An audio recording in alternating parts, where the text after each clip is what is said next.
Well, hello and welcome to the 171st episode of the A&amp podcast on the A&amp network with me, Al Coates, and him, Scott Cass and Rennie, and her, Becky Brooks. Hey! We're so pleased to see you, Becky Brooks, and to have you on as our guest. I honestly so nearly just randomly said my maiden name then. Well, 4 years. That's because we've just been talking about weddings and stuff before we came on. And I've suddenly reverted in my mind to, I don't know, some kind of pre-COVID status. Hell. Yeah. Yeah, we were just catching up with you because we've not had you on the podcast maybe since last year. And any news updates from you, Becky Brooks of the internet? No. Fair enough. No, people get older. Some people turn 50, but we don't talk about that. Horrifying news. Children get older and, I don't know, enrich our lives in different and new and interesting ways. That's good. So thinking about your eldest child, 12-year-old, has he transitioned in? Because you were homeschooling your children. Are you still homeschooling? No, we still homeschool. Yeah. Right. Neither of me. I occasionally threaten my children with school, and they're both quite against the idea. Not like in a mean way, but just, you can do this here for me, or you can go to school and do it for your teacher. I'm fine. Either way is fine with me. But no, we stayed. I did say to my oldest, around kind of open night time, and there's a high school really close to us, 5 minutes walk. And I said, they're having, open nights. You can just go and have a look round, see what they've got. There's like sports, because he was quite into football at the time. They've got sports and like computer labs, and I'm trying to name the things, And he just looked at me and went, I said, do you want to go just to have a look? And he just looked at me and went, no. As if I'd said, do you want to just roll in dog poo? No. Just no interest whatsoever. So the offer was there. It's always there, but it's like a reference to a modern day Borstal, like from what you've said. I try not to make it sound, comprehensive. Yeah, we'll take you up to that behavioural unit if you don't behave. That's what we used to get when we were little. So yeah, I try not to be punitive. It's just that it genuinely is a choice. Like the choices are not between do maths or don't do maths. The choices are between do maths here at the dining room table or do maths for 5 hours a week at the school down the road. It's up to you. Like it's not really. I'm not trying to like. Oh gosh, teachers may be listening. I don't routinely sit at home and threaten my children with the teacher. Oh dear. This has taken a turn, hasn't it? Already we're into dangerous territory. Honestly, you always pull me onto the rocks. Like you're a terrible liar. Listen, at least you're a teacher, so you can, yes, I am. You're a qualified teacher, so I've seen it from all the sides. Yeah, exactly. Yeah. I would like to take umbrage with that. I pulled you onto the rocks. You ran with reckless abandon onto the rocks of your own. Yeah. You just kind of set the sail, and then that was the direction we were heading. And I found it. I couldn't. That is as far as that sailing metaphor goes. I've never been on a sailboat in my life. I need to start with that metaphor before I say something absolutely ridiculous. I remember why we got you here. No, hi. Anyway, it's lovely to be on your podcast. It's lovely to have you. It's nice to have you back. We'll have to do it every year because we seem to get more out of you every year rather than having you on 3 times a year. So that's quite good. And we're only 5 minutes in.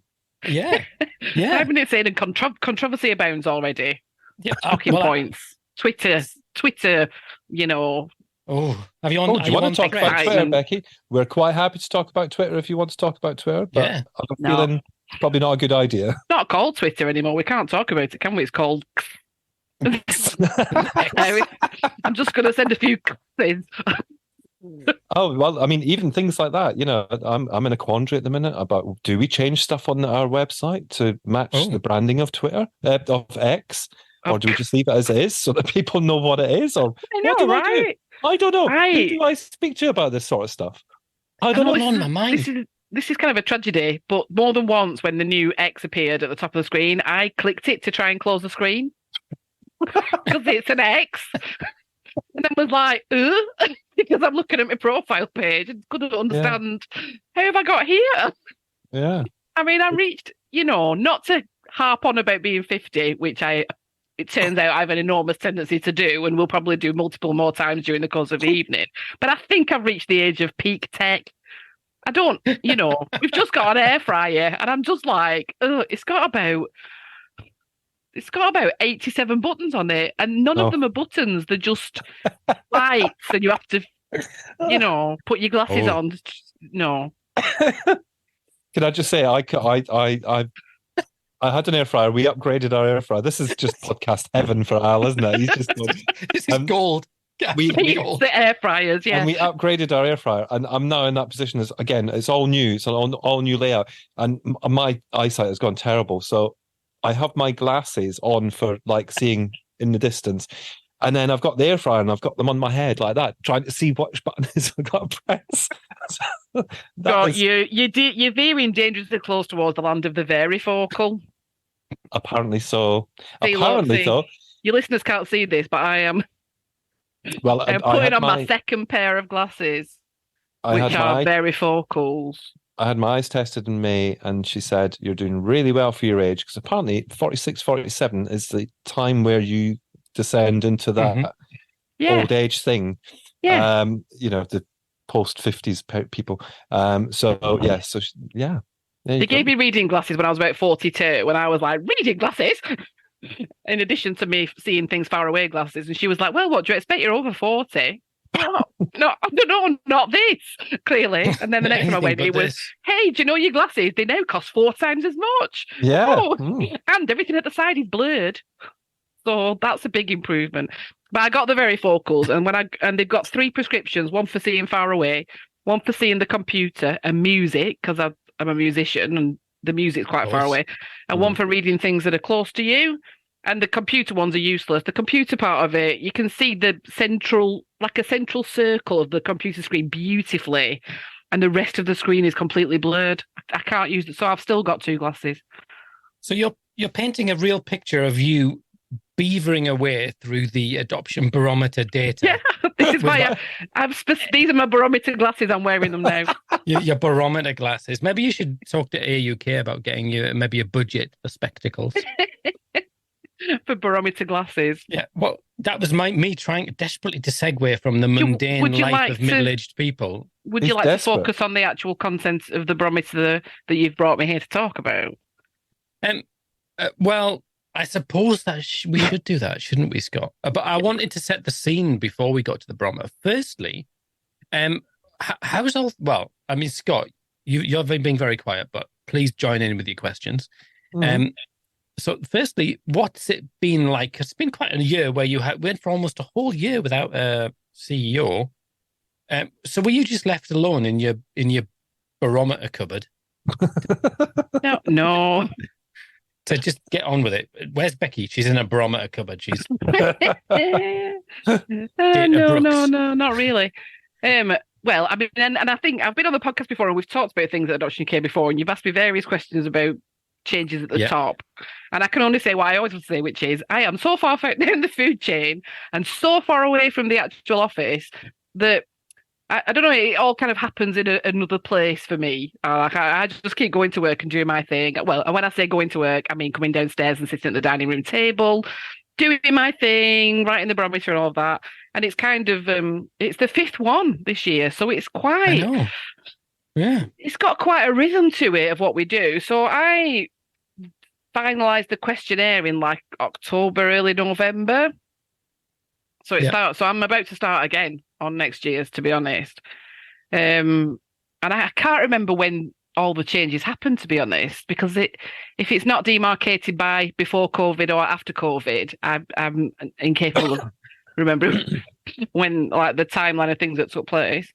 So that's me. You are stonewalling me. You're not going to give me any sort of juicy tidbits, are you?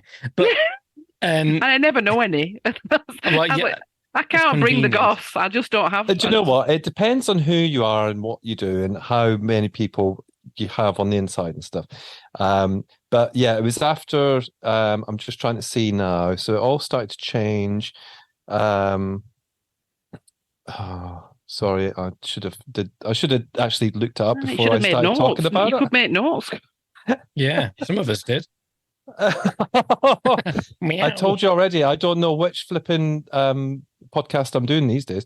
So it was probably about January, February time, because it was a couple of months after the Eleanor Bradford thing, and and it just seemed to take them a long time to be to recruit, I guess. But notice periods and find the right person. Yeah, I'm not sure how long a recruitment of a CEO of a charity should take, really. So I don't know. Yeah. But I mean, there's several layers of other people between me and. I mean, I can't emphasize this enough.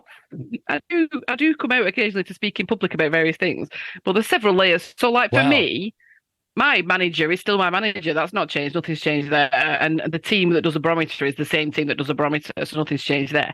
There are some changes to barometer this year, but don't try and get us onto the barometer. Don't try and move us along. So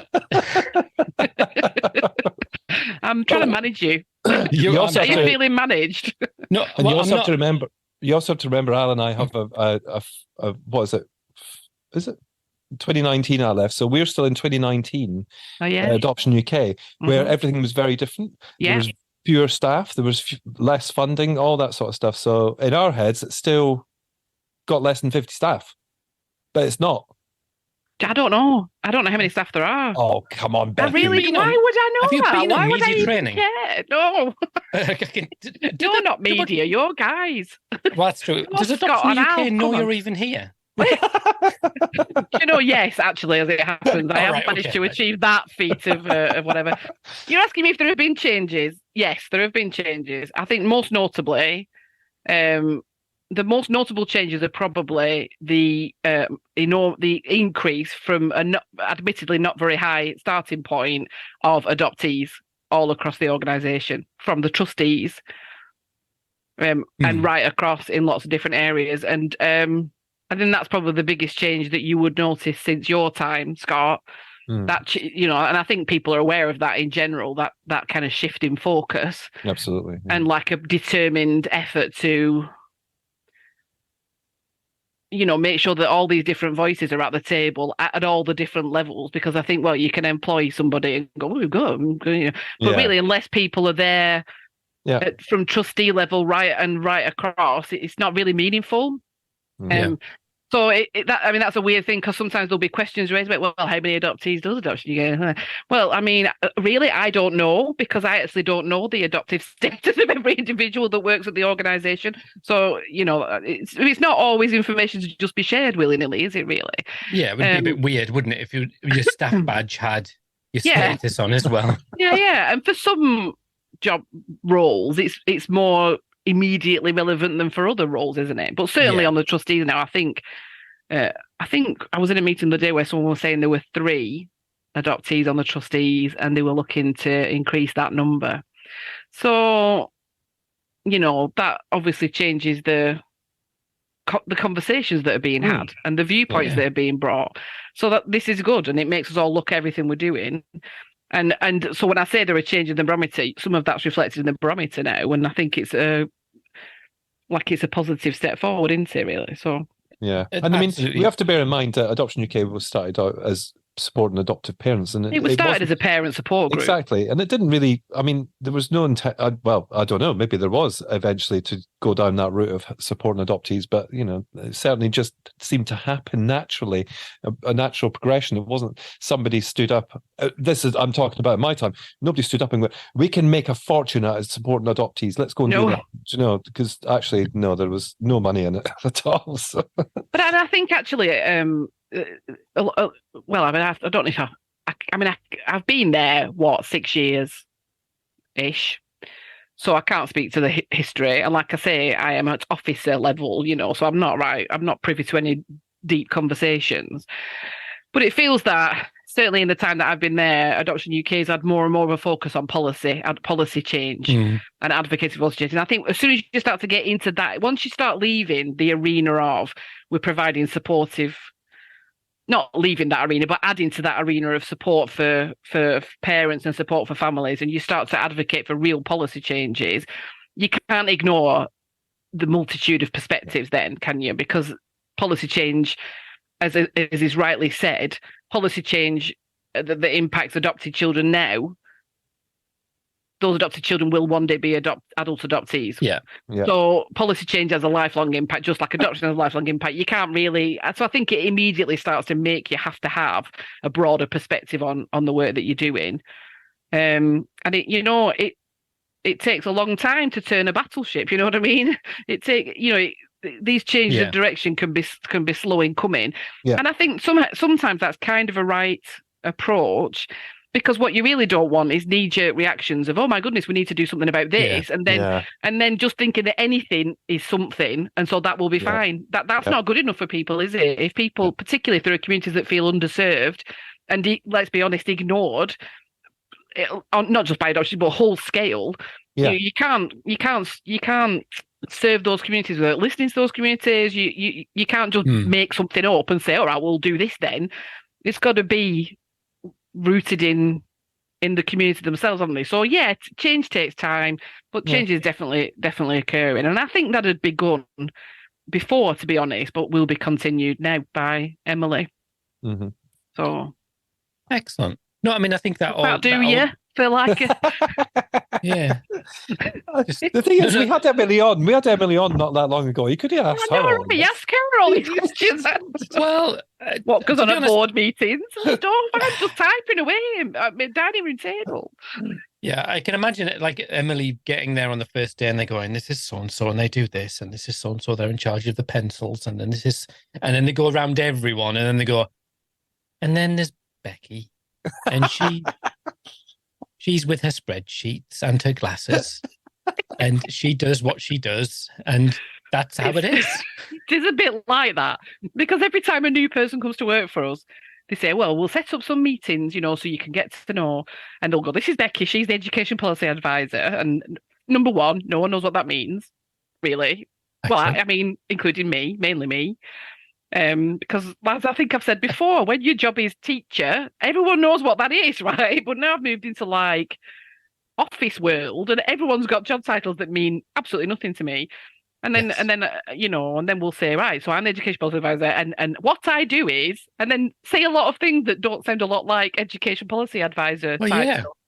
But I think this is why I really like this job and don't really want to ever leave, because they really do let me do my thing. You do that. Oh, cool. You do more of that then. And I'm a big fan of that. Yeah, and they'll say, when will it be ready? And you go, when I'm finished. Yeah. But the thing is, I mean, everybody's replaceable, obviously, but I think that the uniqueness of your role, because I remember when you started, because I was there and at that time, and you say, oh, you're at officer level. And I think you downplay your role a bit, like from my perspective anyway, because actually you really do deep dive into all of the kind of data and all that's shoved in front of you, because you're a geek. You've admitted that before. You're an absolute geek fully true. When it comes to that sort of stuff. And I think that actually it's really important that if you're the person that's doing the barometer, that it's you that does it. So I think you'd be very hard to replace if you did leave, and bringing someone up to speed who understands adoption as well from your perspective. That'd be really difficult. So I think if I was to ever leave, they'd find somebody else and they'd do it the way that they do it, I guess, and it would be different and probably great. So it's just like that, isn't it? And we've learned on the job, really, because I can't say that I was. I mean, this is not my. I mean, I've got a music and literature degree, so not really a foundation for in-depth statistical analysis, but we get there, But I mean, what I am is incredibly nosy and desperately nerdy, and I always want to know. And if someone not that bloody nosy, she doesn't know what's going on at her own organisation. I'm not nosy about that. I don't care about that. That's she's not as telling. long as no one bothers me, I'm not bothered. I can't tell you how little. She knows everything, but won't tell us. That's the key. The tonnage of what I don't know would knock you over, I think. But yes, I can. Even if I see, like, those adverts with 8 out of 10 people agree that it made their skin smoother, and I'm like, what's the small print say there? Oh, of 27 people. I can't help myself. So it's a perfect job for me. I can be really nerdy and desperately nosy all in one go. And then sometimes I've got to, speak to actual people. So I'll do my best. Yeah, and before we should really get onto the barometer itself and the contents, maybe we should. But the first thing is you didn't even go at the launch, Becky. Right? Isn't that outrageous? I know. Yeah. There's a launch of a national barometer at the Houses of Parliament, and you're on your holidays. What a slacker. What an unbelievable slacker.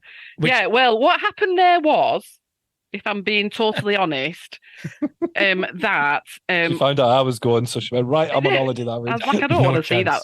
Being Scott. No. What happened was that I'd booked the holiday a really long time ago, and when we had originally proposed that the launch of the Barometer would be a wee bit before that, and it had, unfortunately, due to various circumstances, the event had to be moved. And I was like, I really love the adoption Barometer, and I'm really invested in it, but I'm not cancelling my holiday. Thankfully, everybody was fine with that, because actually you don't... I mean, I always find this weird, like, oh, you need to do X, Y, Z because you're the author of the Barometer. Well, I mean, I'm not. I don't really see why. Well, this is terrible, isn't it? But I don't think it's a massive deal if I'm not at the launch of the Barometer. But the thing is, there was two launches, wasn't there? There was a press launch first. Yeah, so I was there for that. Yeah, it was distributed. So you were there for interviews on the official bits and bobs. And then the bit in Parliament was less. Yeah, and this is the bit where you have to, network with people and introduce yourself and that. Oh, your favourite thing, Becky? Yeah, not my favourite thing, and I'm really bad at it. And I tend to get outrageously northern. I like, listen to yourself. Could you sound more northern? Holding a meat and potato pie in a pint. Really, like absolutely. I've got Eccles cakes in my pockets and everything. And last year, Sir Edward Timpson was there, and I was like, "Oh, I hope, Chuck." Honestly, I remember going to what was it, that National Something Awards that we all went to? Oh, the National. I remember that going in your feet. And I'd got there really early, and I've gone in the cafe at the Foundling Museum, and as I went in, they looked like they were closing up. So I said to the woman, "Oh, you're closing up?" And she said, "What?" I'd say it 4 times. She didn't understand what I was saying. And I'm like, gosh, London must be one of the most multicultural cities in the world. Literally everybody in London has got an interesting and unusual accent you've not heard before. I'm just from the north of this country. And you have not... I cannot get a coffee from you. But I think it's because I just become super northern and a bit weird when allowed to free range in public, Just to allay your concerns about not being a great network, I was getting texts from Al all the time I was there. Speak to this person, get a photograph of this person. And I was like, actually, do you know what, Al? My anxiety levels are quite high at the minute, so I'm going to ignore you, and I'm just going to enjoy what I came to do. And I'm not going to sidle up to Ed Timpson and say, "Do you fancy doing a quick selfie?" Yeah, exactly. Yeah. No. I went to a conference recently, a really great conference, really good speaker that was and I was speaking at it. When I say really good speakers, I mean the other people, and I was also there. And someone said to me, "Can you get a selfie?" This is going to have to be 2 parts, this episode. Someone said to me, "Can you get a selfie of yourself with one of these speakers?" And I was just like, "No, I mean, absolutely no chance of that happening, because I cannot envision any circumstance in which I could be able to walk up to a total stranger and go, 'Can I have a selfie?'" Exactly. Utterly melting down like a fool. Yeah. Look, I've got to maintain some professional decorum here. I'm speaking at this conference. Al generally just sidles up to them and then gets their attention to look at his camera, and then he just goes snap, and he doesn't even ask them. I'm not. And then says, the selfies. And then says, "Are you all right with that?" I think that's your approach. That's your approach. I can't believe you were in a room with Edward Timpson and you didn't ask him to come on the podcast, because he would have come on. And he's kind of like, he's a really interesting figure in the world because he's got lived experience, and he brought us the ASF. He's Scott, man. Anyway, look, the adoption. Let's see how he gets on in the next general election, and then we'll decide whether we're going to. Right, okay, and then we'll lobby hard. So, the adoption barometer, year 5. Serious stuff. Mm-hmm. This is a terrible idea. I read through it and read through the executive summary and did you? Shut up. And I know, but it's like 120 pages long. I mean, I'm impressed. You want an award? Honestly, you're a very unruly. I read through it as well. Wow, excellent. You've got a copy of it. I actually read it. I read Yeah. something that didn't have thank you, guys. pictures and pop-ups in it. You've warmed the little cockles of my heart I there. know. Because Oh, I bless appreciate it's quite the thick document to read. Yeah, so there was a few things that stood out, not necessarily in statistics, because I think the statistics kind of follow a pattern to an extent, but really in sense of its tone, and there was sort of a sense of evolution that had maybe not been present in the last one, and that was included. Well, even before we got into it, there's kind of this conversation at the beginning about language. So, which has been really contentious. Adoption UK, I've seen some terrible trolling of Adoption UK. I'm going to call it trolling because it is trolling, isn't it? I've seen some terrible, and it's felt like that there was a shift in, because I presume that you wrote the whole thing. Yeah, except not the forwards, obviously. Yeah. Apart from I don't actually write the forwards and say, I'm just going to put your name against this. We don't do that. Some random people. Yeah, but pick a picture and make an imaginary thing, they'd say. So can you tell me sort of your thinking behind that? What precipitated that, and what were you trying to communicate, really? Well, with the notes about language has always been in it, actually. I'm pretty sure it was in there from the first one. And the reason, I mean, obviously it slightly shifted and changed over the years because there were obviously not everybody agrees on the right language, but I think the reason that we had put that in the very first one was in recognition of the understanding that a lot of the words that are routinely used to do, like contact, placement, a lot of these words, even 5.5 years ago when we were doing the first survey, were controversial and difficult even then. However, these words are still the words that are used in policy and legislation. So if you're going to interrogate policy and legislation, you need to be talking about the same thing. Yeah. And the best way to make sure that you talk about the same thing is to call it the same thing. So we do, and there have been shifts. If you read the first barometer, which I'm not expecting you to do right now, but if you going back to the very first barometer, we use the term disruption a lot, and we had immediate feedback about that. We've tried to come up with a more representative phrasing for what happens when a family reaches those desperate situations. I think it's still not perfect. We've had some feedback that it's perhaps too soft, from an adoptee perspective, that kind of phrasing of it, the soft phrasing, is maybe not representative for some adoptee viewpoints. So we're always trying to walk this line of but what's really important is when you're reading the Adoption Barometer that you know what it is, that everybody's got the same idea of what's being talked about. And when you write a survey, if everyone calls it disruption, even though that's not the right term for it, if you don't call it disruption in your survey, straight out the bat, people are confused and they're giving you confused answers to the survey. So every time you don't use the easy word that everyone just uses, even though it might not be the right word, you need to back it up with a load of explanations as to what it is you're actually talking about. And that can make survey design difficult. I mean, survey design is difficult anyway, but that's just how that goes. So the stuff about language has always been there. The things that have changed most recently is there's been, as I'm sure you're aware, a lot of discussion around adult adoptees, adopted adults, adopted people. What's the terminology there? I can only say that the original decision to move towards using adopted adult as opposed to adult adoptee was as a result of a survey that we ran.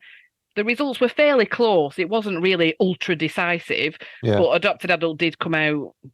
And then of course, then there's subsequent feedback that this is not an acceptable term.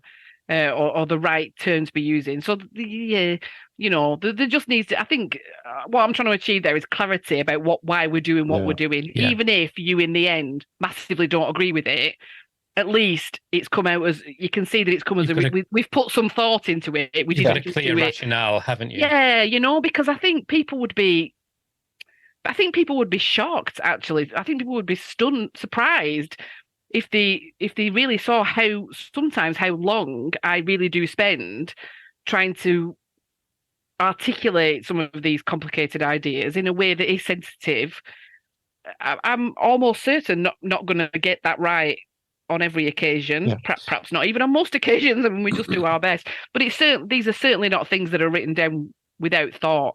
Yeah. Certainly not 5 years into the Barometer. I think it's fair to say that in the first year of the Barometer, we were just putting it out there and seeing what would happen, But this far along the line, the choice of the language and the choice of even the structure of it, the choice of the questions, the choice of all of this stuff is quite heavily thought through, and not just by me, not just me doing it, with bringing in other voices, consulting with adoptee groups. There's a lot of that goes on in order to try and make it at least, it may not meet everyone's what everybody feels they need, but at least we've given it some thought rather than just doing something out. Yeah, I guess it just depends on how they identify, doesn't it? If they identify as an adopted adult, then they're an adopted adult to them, and if they're an adult adoptee, then they're an. So I guess it just depends on how they identify themselves. Yeah, and I think sometimes I get a bit like, oh, it's just words, Yeah. Because sometimes but on other occasions, sometimes people refer to me as. So I've been on the show before. The regular listeners will know that I home educate my children. And when people say, "Oh, you homeschool your children," I have to stop myself from going, "No, I don't. I home educate my children," because those two things are not the same. So actually, although sometimes I can be a bit like, "Oh, like this is a lot of finagling over this one word," but actually, if I'm being honest, to me, it matters. Sometimes language does matter. But I think the difficulty comes up when we're using language to describe a concept that is stigmatized, and when the concept is stigmatized, the language will eventually also be stigmatized. And you can change the language every 3 years if you like, but until you destigmatize the concept, the language we use to describe the concept will always be stigmatized. And so I think where I get frustrated with language is sometimes I think discussions around language are not invalid, and can be very important, but they rarely deal with where it's an issue where the problem is that the issue is stigmatized. Discussions about language rarely deal with that underlying issue. And I've seen looked after children called all kinds of things, even since I became a foster carer 12 or 13 years ago. The name of what we call looked after children has changed. When I was a youngster, they were in care. They were care kids. And then they got rid of in care kids because that was stigmatized, and it went to being looked after. And now we're getting rid of looked after because that's become stigmatized. But the problem isn't the problem is the language, but the deeper problem is we as a society stigmatize care experience. And we view it as a terrible, negative and bad thing to have had to have been in care. And sadly, some people stigmatise those who are care experienced and think negative things about them because they're care kids, or they've been in care, or they've got stereotypical ideas of what they're like. And until we can really address that, it sort of almost doesn't matter what language we use, because it will always become stigmatised after a while anyway, because you're not addressing societal attitudes towards care. Is that serious enough for you? Or no, but I'm getting a bit intense there. No, but I think it's such a consuming debate, and I think when you couch it in those terms and you start to think, well, then the whole issue about adopted adult adoptee, that actually you're not getting anywhere near the issue, are you? No. And that issue is incredibly personal for each person as well. So it's like, whatever, you're damned if you do, you're damned if you don't. In 5 years' time, there might be another form of words that some people feel comfortable with or not. Yeah, there will be, and that's absolutely fine. And what's important along the way is that we treat each other respectfully, and as far as we possibly can, we use the terminology that people would prefer to be used. That's the best. That's what we can do along the way. Yeah, I guess. So we were talking about this. We were talking about this on the previous podcast, actually, with Paul, who because of this people identifying as queer these days, and I find that term very offensive. And I don't identify as queer; I identify as gay. But I'm like, well, if that's how you want to refer to yourself, that's fine. But I identify as gay, so I've looked at all the stuff that you've provided to me to but that's how I identify, and I respect that you identify differently. Yeah, and I think that's obviously not my area, but I grew up in the 80s. Like, I remember what the 80s was like, and I remember how that word was used back Mm-hmm. in the, I mean, you know, when I was at school, when I was at university, I remember that. And so I think for a lot of people, language has a deeper context. Yeah. And, you know, resonates with particular experiences they have had. And I can see how a young LGBTQ person coming into adulthood now doesn't identify that word with those experiences, may identify other words or situations with those kinds of experiences. But, you know, like Q bashing was a thing. It was just it was a thing. Yeah. And like you know, so these are like, I don't like to use the word, but these are triggering moments. But and I think it's the same in when we talk about everything to do with adoption and social care. You know, that the word that we're using are in a much wider context, and sometimes a historical context that have a meaning for people that those on the outside of that wouldn't necessarily comprehend really. So we just need to be listening and responsive and respectful. Absolutely. But on a wise note, I think that reading through the Barometer itself, I think that a lot of the words are really well chosen, not just necessarily in terms of the language we use, but just in terms of the description of issues. I really liked what you'd written about child-to-parent violence. I thought it was just a couple of paragraphs just hidden away in there, and I thought, oh, that's a lot of thoughts gone into that. That's not just like these are some stats. It was like, oh, and I think that's reflected all the way through. And you know, I cut and paste it. I'm going to put it on my Facebook page because I thought, oh, that is really spot on. But we haven't even got to the barometer yet, really. We haven't got to the stats and the figures. So, right. I'm not sure that, well. Would you like to ask me if there's anything surprising in it? Because you ask me that every year. I was tempted to ask you that, but maybe the question I was going to ask is actually, the first barometer, that feels like a good question. The second barometer, that's a good question. But then actually when you get to the fifth, the barometers, the individual barometers stop being, do they stop being as important as all of the barometers together? Well, maybe. So do you start to see them as part of this narrative that is, so where is the narrative heading? That's maybe my question. Yeah. So in your face. I like it. Because actually, as you would know, almost nothing was surprising to me about this year's barometer. It's the fifth one. You know, a lot of the questions we've asked again and again. We had new questions in this year, but really the new questions that we asked and the people that we asked them to really told us exactly what we knew they would tell us. And that is partly because when we choose to address a particular issue, it's because it's been brought to our attention as an issue where there are concerns. So we expect to get lots of responses saying, this is terrible, this is not working. Yeah. You know, we kind of expect that. But we do try, and I think, so let's formulate an answer that actually vaguely answers your question. Yes, the barometer is a body of work now, over 17,000 responses in 5 years, mostly from adoptive parents, but now increasingly from adoptees as well. It's just a rich source of data. If I perhaps could make a wish, I would make a wish that doing the barometer and interrogating the data and producing briefings and reports based on the data was my actual only job, because it's my job for 4.5 months of the year, and then the rest of the year I have other actual work to do. So, and you know, in that time there is time to do the survey, crunch the numbers in a very speedy kind of way, a very surface and top line kind of way. I mean, we filter by nation, but that's about it. And there's so much cross-filtering and comparison you could do to interrogate the different experiences of different groups. And like I said, I'm nosy, so I'd like to be able to do more of that. And sometimes I do a little side project.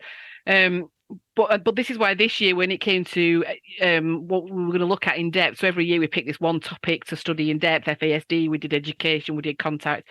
And this year I was like, can we just do like a 5-year retrospective? Can we just do? I think that's what everyone's going to want at the end. It's an ideal opportunity. I think that's what people are going to want. Well, yeah, that's interesting. 69% that, 72% that, 14% that. But what's changed since 2018 when you, which was, so I mean, the first promise was in 2019, but we were asking about 2018. What's changed? And the sad truth is, a lot of things haven't really changed. Right. And I would have loved to have put in loads of spiky graphs with big upticks of wonderfulness. But the truth was, a lot of the graphs when I made them were just basically lines with a slight, undulation in them, or lines with a massive aberration during COVID and then pretty much back to normal afterwards. But what I think it did allow us to see was that there are some areas where specific things have been done and immediate improvement has been seen. I think the most glaring example of that has been like, and it almost feels like a small thing, but back in about 2019, Wales, the National Adoption Service in Wales produced this really quite nice set of guidance for professionals and anybody, actually, but professionals and parents about life journey work.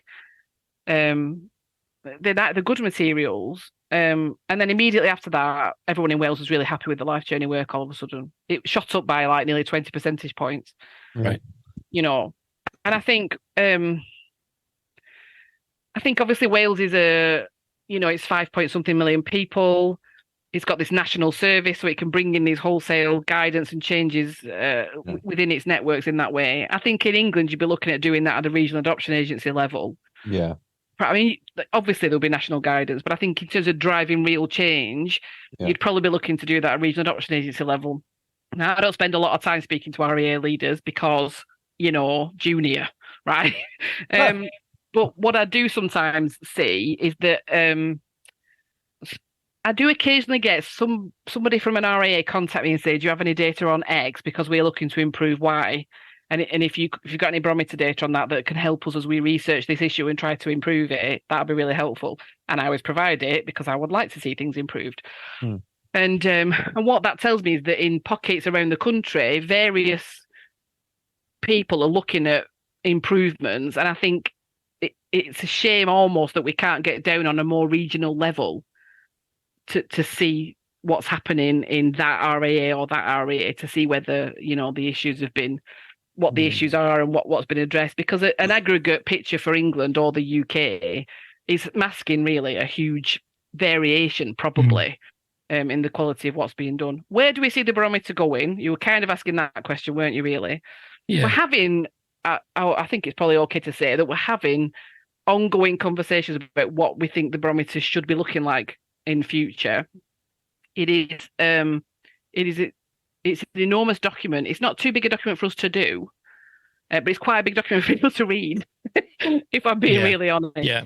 You'll see that we've made changes this year to the structure of the document, the way the scoring is done, to try to make that more transparent. And I think so moving towards it being a really measurable benchmark, I think is something I would like to see happening more. It does get picked up and mentioned in various strategies and government documents and bits and pieces. But I think being able to say, look, 46% said this last year. Can we get that to 50%? It's not much, but it's a start. Like, this is these are the specific things that we need to try to improve. And we've tried to be a lot more explicit and transparent in what the scores are for some of the key things. But we're also talking about, do we need to do the full shebang every year, or do we perhaps need to do it slightly less frequency so people have got time to digest it and think things through? Doing a barometer every second year might show up bigger changes because things take a while to embed and change. I'm not saying we're going to do that. I'm just saying there are conversations. So I think it's not changed much in the past 5 years, but that's not to say that it will be done the same way forever. Yeah. Really. I think that's interesting that's been given consideration. I hope it doesn't go to 2 years, I have to be honest, because I think that it's great to see it come out every year, even if it's just slight changes, whether it's down, up, doesn't matter. And the one thing that actually, because I know Al's going to chat to you about this in a minute, but I do love the way that you've shown how it was in 2018 compared to how it is now, because I think that really does prove that whether it's a barometer or whether it's people just developing their services or whatever, things are changing slightly, maybe not massively, but they are changing. And I think that's a great thing to see over that 5-year period. So for me as an adopter reading this, to go every 2 years for me would just be like, oh well. Yeah, I mean, if it was down to my personal preference, I'm happy to do it. This is not, but I think these are conversations that are being had just around of like, are we definitely using this resource in the best way that it could be used? Are we putting it to the best use? Really, I'm not sure what the thing is about that. I will say though, when I'm writing the barometer, there are only so many ways to say something like, Like, why has no one got the life story book by the time? Do you know what I mean? Yeah. Some of the issues that are reoccurring, it's quite the feat to write about that for a fifth time and not just copy and paste. Yeah. Oh, so it's going to get harder and harder, isn't it? Every year. Every year, like, can we? Like, why is Please. this? You know, so there are some kind of really, some really like sticky issues that look to me as though I feel like this could be an easy win. Yeah. You know, getting life story books done within the statutory time frame, or so there are things like that. But I think what the Barometer does is it highlights areas. What it's not able to do is really drill down into what's actually going on there. You know, the adopters that are filling that question in, they don't know why the life story book took so long, or maybe they do, but you know, there isn't a question about that because I don't want everyone's guesses as forming part of Barometer. Yeah. But is there? I mean, obviously we've moved to a position now where, I guess it's been in position a year. The National Strategic Adoption Strategic Board, can't remember, and that's kind of a new thing. Whereas it used to be the ASLGB, the Adoption Special Guardian Leadership Board, which was a catch-all. But now we've got this, which is very specific. It's kind of feels very focused. I don't know whether you've had any dealings with them, with Sarah Jahal, and she's got a small team. No. They don't let you out of the cupboard that often, do you? No, I mean, you know, it's nice in the cupboard. I don't need to be pointed out every evening. I get it. Little thought cupboard. But it feels like that this is a tool for them. You know, like you said, if I was a national strategic lead, I'd be going, right, where are we? Like you said, where are the quick wins? And life story work might be the one thing, because in theory, Sarah Jahal can sit, 32 leaders, RAA leaders in a room and go, right, let's give it a year. Let's all commit to doing that one thing, as well as all the other stuff. But what are the barriers? What can we help you with? Can we get this RAA to talk to that RAA because they're doing it great and you're struggling? You feel like that's really tangible, but the Barometer feeds that, doesn't it? Because it gives the national picture, which the board needs. I think it does. And I think, I mean, in a way, and we didn't used to ask this question, but in the last couple of barometers, we have asked people which RAA area they live in England, and which region they live in other nations. And we don't do a lot with that information. Not by choice, really, but just if you're going to interrogate, for example, Adopt a Prep in one RAA, you need more than 6 people to have filled in your survey, right? Sort of like, but I think one of the things that, so this year, where RAAs have had more than a certain number of respondents from their RAA, we are offering all those RAAs like a one-page summary of their results. Right. Just for I think it's about 23 really key indicators. And then there's the opportunity for follow-up more in depth, potentially. Are they public? What they want. Oh, no, you're asking me now. No. Well, I'm saying no. No, I haven't had that conversation with anybody, so I don't know. Because what I'm responsible for is making a one-page summary of this. Yeah. I mean, I'm not responsible for speaking to RAs about the thing. I think we've got to be really careful in some ways. Sensitive data, that, isn't it? It's really sensitive data. So what they would be getting is purely, you know, I felt that social workers listened to me and understood our family during my assessment and approvals process. England agreement, 92%. Your RAA agreement, 91%. I mean, that's what you're getting. So there's no danger in that of people being people becoming identifiable. But I think we do need to be sensitive about that. Yeah. In the sense of, you know, when people are filling the survey, and I used to fill in the fostering network survey every year, and every year they ask you what local authority you foster for, and it's like, like, I'm really having to trust you with this information because actually, there's not that many foster carers working for my local authority. And if one of the social workers from my local authority read my responses, they would definitely know it was me. Because, there's only so many that live in, that have, how many children have you fostered this year? Was it long term? Yeah. By the time you put all that Yeah. data in, you become identifiable, don't you? So and I think there's a sense in which people could feel that way about the barometer. I think that's why we were really reluctant to ask people where they were living any more than just the country that you're in. But I think, like I was saying earlier, for us, because it will often boil down to pockets of excellent practice making a real difference. Yeah. And then if you can identify that excellent practice and highlight it, and right, so being able to interrogate that data can sometimes throw up that kind of thing. I think it was last year, we asked a lot of questions about contact, and we asked adopted adults a lot of questions about contact. And we were no, it was this year, I think. It was this year. Because we asked about records, accessing records. And we got a few comments, and I was looking at the comments because we were some people, if you want, when you fill the barometer, you can say that you'll be willing to be considered as a case study.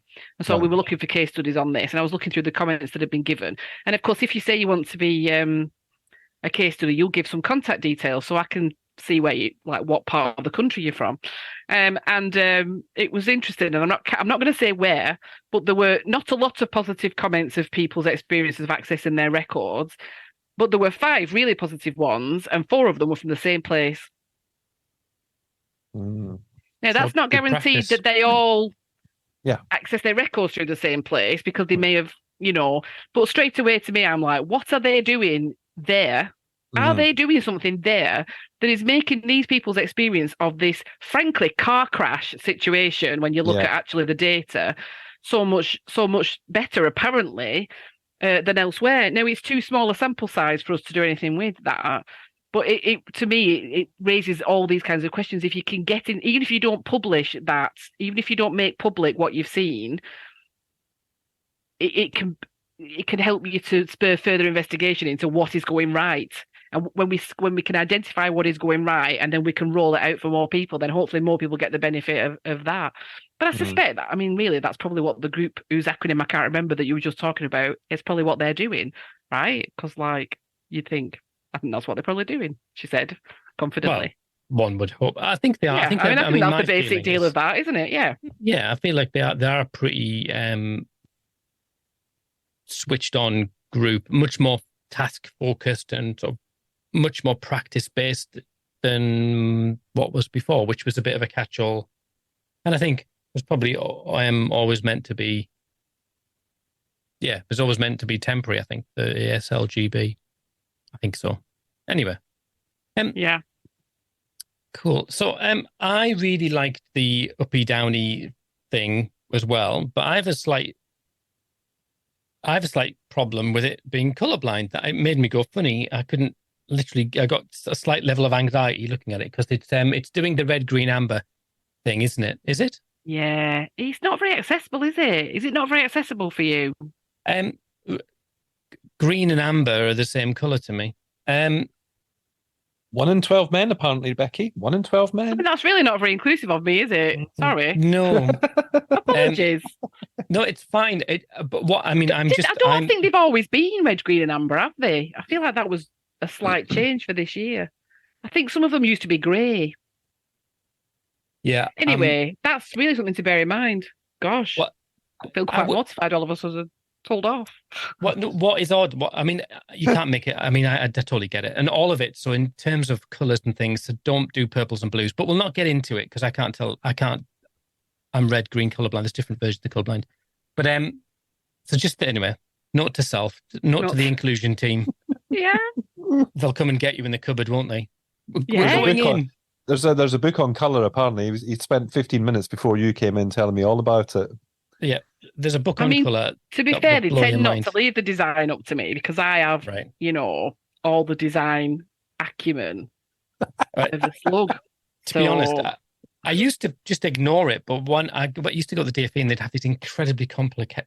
When we used to go and be in person, they'd have these like PowerPoint presentations and with like 8 different colours, and I used to go, "Excuse me, could you tell me what the colours are? Because I'm colourblind."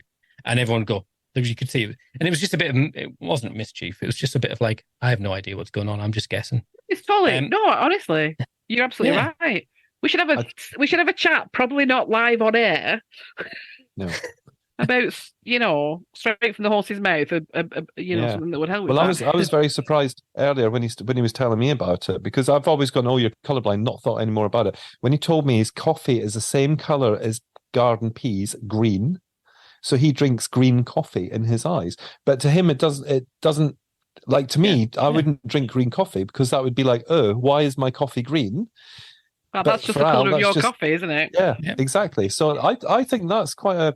Thank you for that earlier, Al. I will never take the mickey out of your colorblindness again. One of the most upsetting things that ever happened to me was someone, I bought something that I thought was a certain color, and then I opened it and they were there, and I'd spent a lot of money on it, and then they went, oh no, it's a different color. And I was like, I've just spent all this money and I thought it was this color. And they kept the joke going, and I... Oh, and it was a joke, and it was the right colour all along. It was, yeah, and I couldn't tell. Oh, that's mean. I was genuinely... But if you look into it, what you discover is that there's a lot of people are, especially in schools and education, is that a lot of stuff is linked to colours that it's just so much of a given that we don't even say. All the children go and pick up a purple pen, or go and pick up sit on the red thing, go and sit on the green, and so even things like high-vis vests, between orange and green high-vis vests. So kids like it. And so you get these kids who are just mildly confused all the time and don't know why they just follow the crowd, which is probably what I did. So much of that. And I'll tell you what, because I think sometimes the barometers, is quite long and there's a lot of words in it, and I do tend to get super wordy. And need to be. No. I need to. I know you'll be stunned. But I do make the effort to edit myself somewhat. Sometimes I'll just go in and delete whole paragraphs. Like, you just don't even need that whole paragraph. Is not required. But in order to try and make the barometer more, more accessible, ironically, but sort of less, just dense with wordy text. And I've started putting a lot more graphics in. And I have an ongoing conversation with my manager where she will review it and then go, you've not really explained this graph. And I'll be like, if I have to explain the graph, it defeats we have this conversation every time. I'm not explaining the graph. People just need to look at the graph, right? If I have to explain the graph, it defeats the object of having the graph. Then you have the graph and the paragraph, and you might as well just have the paragraph. But now, Al, I'm totally thinking I need to revisit this view, because if the graph's all in weirdy colours that don't make sense to you, you completely also need the paragraph. Well, you have to do a lot of logic leaps. One of the things that's really difficult, I think, for a lot of colourblind people is often you'll have graphs, and I can tell there's 3 different colours of lines. I can tell that, or 4 different colours of lines. I can see they're different. And then the key is on the side, but I can't. I like to have no colour memory, so I'll look at the key, and then I won't be able to match them and I just go, oh, I reckon sales are up this year. I'll just guess. Just make a random guess. This is the thing. You look at the key. 2 of the colours look the same to you, then you look at the lines. Which of the lines relates to which thing of the key? Is that a thing? Yeah, so I feel like I've slightly hijacked the whole barometer thing. Like my wheels, I'm going to have to go away now and read 400 articles about colour blindness, because you've sent me down a thing, but it won't do me any harm. It is fascinating, and there's very little actually written. It's surprisingly. I was saying to Scott beforehand, I was invited to go to some research about colour blindness, and it was just like this PhD researcher was going, oh, there's nothing. I'm it. There's nothing. It's just presumption, and we don't test children for it anymore. Did they not? No, so children don't know that they're colourblind. It's genetic, family genetics. Why would we not? It takes like 10 minutes. Oh, you can with the dots, right? Look at the dots. Yeah. Can you see a butterfly or whatever? Yeah, and I mean, interestingly, I can see things that you can't see, so they can put things in the dots that you can't see. And they used to use colourblind people to pick out camouflage in the Second World War photographs. They can go. So I was saying to Scott as well, my daughter, who's got brown skin, she's dual heritage. If she puts foundation on, she looks brown most of the time. But if she puts foundation on, it's pea green. And to her, it's a perfect match, and to me, it's not. I honestly, I've got an app that shows her, and she thinks it's hilarious. But there you go. Anyway, we're totally off the beaten track here. And I can just see next year's barometer now at the back. There'll be our credit black to and Al white. Coates for. It'll be in black and white. It'd be so much cheaper to print out. Be crap. Anyway, Al, thanks for coming on my podcast and telling me all about your colour blindness. Next week on Becky's podcast, I'll be interviewing. Autism and everything you needed to know about autism, hidden disabilities. Oh dear, Becky, we've used up an hour of your time, a full-on hour. I would recommend people read it. I think people need, if you're part of the adoption community, you need to read the Adoption Barometer, and you need to do it as well.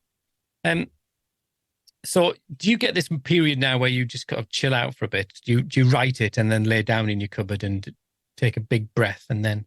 So what are you doing in between the barometer ending and starting? The barometer is published. I go on holiday immediately, as sometimes too soon, as we discussed earlier. Yeah. Then I will respond to 10 billion requests about the data in the barometer. And most years I will create a summarised version for Wales that can also be translated into Welsh. Oh, yeah. Or I will provide stuff to enable someone else to create that. It just depends how it's being done. I will probably do a couple of side projects of my own just because I'm a bit interested and produce some briefing reports on things we haven't looked at before. So this year I've taken a little look at, so often in the years I'll filter out different types, respondents with different characteristics, undergoing approvals and matching, because I'm just quite interested to see if if you're of a religious faith, or if you're LGBTQ, or if you're this, is your experience with approvals and matching similar to or different from other people? The first time I did this was BAME respondents, and it was staggering. I mean, it threw up some shockers, actually, some really quite interesting things. And of course, all that can then support Adoption UK and anybody who asks for it, actually, to be able to respond in particular policy areas with these particular points of view. This year, I've spent a little time looking at religious and non-religious prospective adopters to see if there are any differences. And sometimes you go down these little rabbit holes and there's no differences, really. It's pretty much the same. But sometimes you find surprising little nuances. And there were some little differences. Yes, I had an interesting time. I can tell you that religious adopters are more likely to be a bit older. They're more likely to be adopting into an existing family. Yeah. Children. And consequently, there's a number of knock-on effects from that because they're more likely to be adopting children, either children they already foster, children, or they've got birth children already, or they've got adopted children already, but they're not adopting siblings necessarily. So there's a few knock-on impacts from that. Like they're more likely to have a preference about the age, have narrower preferences about age of the child, even sex of the child. No, I'm not saying they all do, just more likely to. Yeah. The majority of them don't, but the minority that do is a little bit more. Can I ask about that then? Because I'm at the death, I'm interested in some of the figures. Are they overrepresented within the adoption community, people of faith? How many people of faith are there in the country, Al? What's the proportion? I don't know. Do you know? 3. I don't know what the proportion is of people of faith nationally, to be really honest. But your listeners, I'm sure, can Google that. I won't do it now because it'd be rude if I start tapping on my phone when I'm meant to be talking to you. But in terms of prospective adopters in this year's barometer, it was about 1/3 to 2/3. So about 1/3 of faith and 2/3 not of faith. Maybe a little over 1/3. I suspect that's high. I don't know though. I mean, I'm thinking about all the time. Bearing in mind, this isn't like, obviously it's not data as such, but I'm thinking about all my years sitting on panels where adoptive parents were coming through, and the ones who were of faith, as Al said, they were rare. So I think that is probably quite high. I don't know. And bearing in mind that the agencies that I was doing it for, they're varied. Some of them were private, some of them were voluntary, some were local authorities. So yeah, that is really interesting. I mean, you've got to wonder if there's been an impact of, for exple, Home for Good. Maybe eight years old now. That kind of length of time they've been going, and the very specific work they've been doing around that. So won't come on the podcast anymore.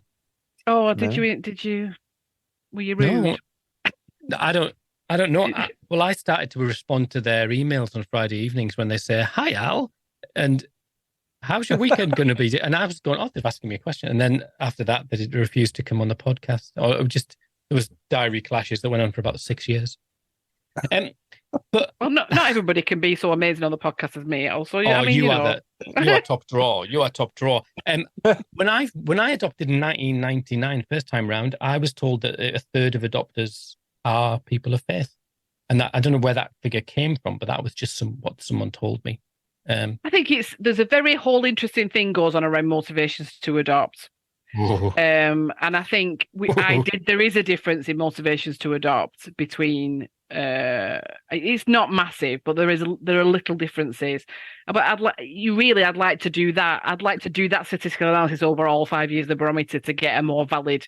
Because the prospective adopters is where you can really do that, because the people that were prospective adopters in 2018, most of them were not also filling it in as prospective adopters in 2019.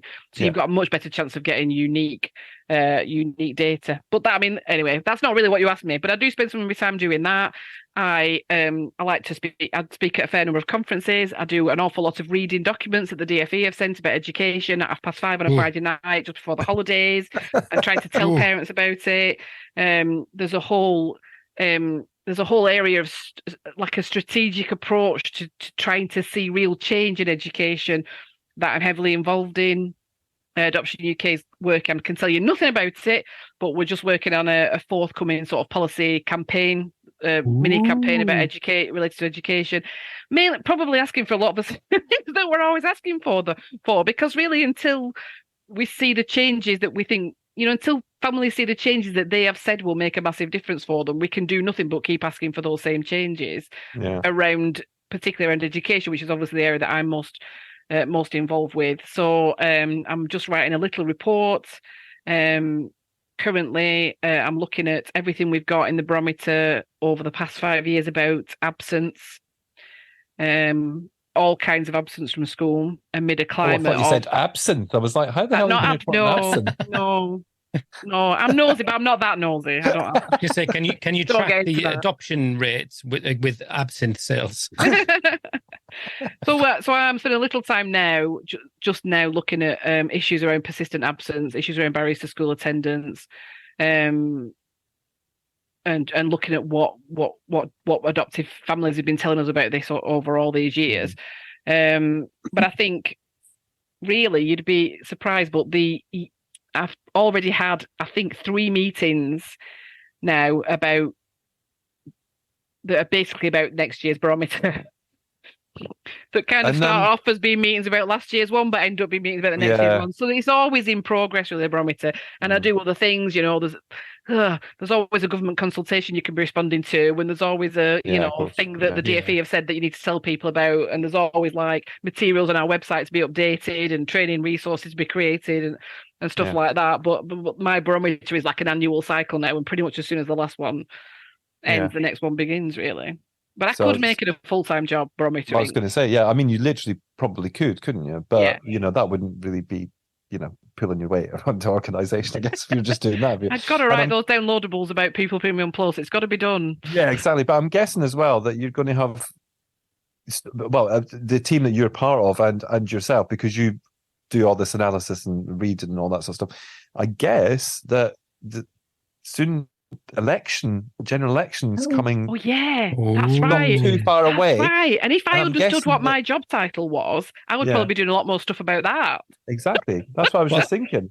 You should be cozying up with Helen Hayes from the Labour Party, shouldn't you? I don't think I am the person you send to cozy up with people, to be really honest. I think we have people that are more suited to that kind of what shall we call it? Network building. But yes, so this is not really what I have been doing, but work is afoot on manifestos and what's that thing that they have? Conference season, and all of that ramping up, because I mean, like it or not, there will be a general election coming up. It'll be all change again. To be honest though, the prospect of massive changes at the DFE just feels like pretty much par for the course after the past couple of years. Every time you turn around, there's somebody else at the DFE, isn't there? Absolutely. So there is work on. There's work being done on that. But there's a lovely colleague, my lovely colleague Catherine. Shout out to Catherine, who is far more like politically adept than me and kind of has got like a really great grasp on all that stuff, and does the work of 10 people really, I think, in that, because I just get to niche on about education, but she has to do everything. And I get to say, I really live a long way from Westminster, so I don't think I can make that meeting, but she doesn't get to say that. Excellent. Oh, well, listen, Becky, as ever, it's been an absolute pure joy to have you on. Always.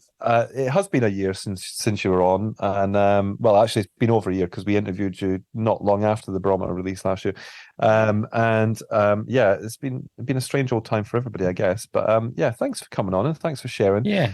And we'll look forward to getting all the details about the next Barometer, because hopefully we'll be able to share them when the surveys are open and stuff like that. Yeah, thank you. I mean, in particular, and this is my greatest wish, I think, for the 2024, got ahead of myself then, 2024 Barometer, that we had just shy of 250 adoptees fill the Barometer in this year, which is all right.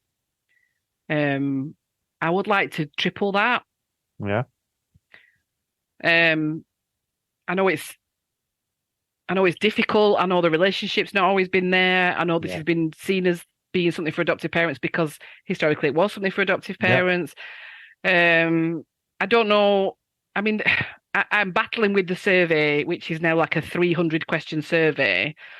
And it may be that just because of the logistics of managing such an enormous survey, we might need to rejig how we do it again. Mainly because, not being funny, every time I need to scroll down the survey, it takes about 45 seconds for the page to refresh. And when you're working on it, that's a lot of your time just spent watching a whirly thing going around because it's so long. But whether we may have to change the way we do the survey. I don't know yet. We've not really discussed it. But sorry, radio dead time there. But the more people who say the same thing, the stronger it is. We can go and say 250 adoptees said, frankly, getting your personal records is an embarrassing nightmare. Yeah. And something needs to be done. 250 adoptees, 17% of them, only 17% of them thought they could get the therapeutic counselling and support they needed. We can say that, but it's at 250. We can say only 23% of the people who responded to our survey said, even now as an adult, that they felt they really understood their own life story and how and why they came to be adopted. But it's 23% of 250. And that would be so much stronger and so much more unignorable if it was 23% of 1,000 or 23% of 2,000. So, you know, guys, if you're listening, like, I was going to adoptees, say, we need your voices. Yeah. We'll certainly promote it as well for you. So, but thank you again for coming on, Becky. And well, we might as well just put the date in the diary this time next year, or just as long as you're not on holiday that time, I guess. I'll try. I'll try to be in the country. Thank you very much. Thank you, guys. Bye.